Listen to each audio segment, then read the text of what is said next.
अरे बहुरानी, इतना गुस्सा चाय के ऊपर? अमित ने कुछ कह दिया क्या? हाँ कहा ना। जब मैंने कहा कि अभी मेरी मीटिंग है, मैं चाय नहीं बना सकती हो, तो कहने लगे तुम मेरी माँ की तरह महान नहीं हो ना, इसीलिए तुम आजकल की पढ़ी लिखी हो ना, इसीलिए मीटिंग छोड़ के मेरे लिए चाय नहीं बना सकती हो, और इसलिए तुम मीटिंग छोड़कर यहाँ चाय बनाने आ गई अमित के लिए। वैसे मैं नहीं चाहती कि तुम महान बनो। एक दिन गुस्से में इन्होंने मुझ पर बहुत चिल्ला दिया।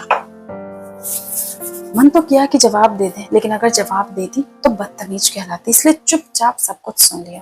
किसी ने इनसे क्यों नहीं पूछा कि आपने इतनी जोर से क्यों चिल्लाया अपनी बीवी पर।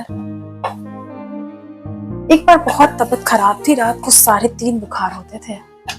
उसमें भी उठकर जब किचन में जाकर देखा तो खाना नहीं बना हुआ था। अब अगर किसी और को रोटियां सेकने खाती तो आलसी कहलाती, कहती कि बहाना मार रही है।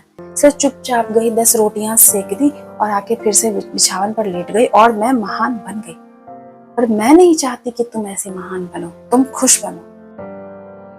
माँ बड़ी महान होती है। माँ सिर्फ हमारी पसंद का खाना बनाती है। अगर अपनी पसंद का बना लेती तो फिर से तुम्हारी पसंद का अलग से नहीं बनाना पड़ जाता मुझे, इसलिए सिर्फ तुम्हारी पसंद का ही खाना बना। बेटा, जब किसी को गलतियों के लिए और उनकी खामियों के लिए हम छोटा नहीं दिखाते ना, या उन्हें नहीं कहते हैं कुछ, तो वो हमें महान बना देते हैं। और महान बनने के बाद कोई इंसान पलटकर कुछ नहीं करता, कुछ नहीं कर पाता। इसलिए बेटा, हम महान बन गए। पर तुम तो आजकल की लड़की हो ना, तुम्हें क्यों महान बनना है? तुम्हें एक बुरी माँ, एक बुरी पत्नी, एक बुरा टैग लगने से कोई दिक्कत तो नहीं है।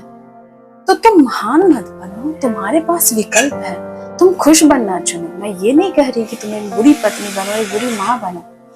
तुम्हें खुश माँ बनो, एक खुश मिजाज बीवी बनो। महान मत बनो। तुम्हें इन चीजों से डर तो नहीं लगता?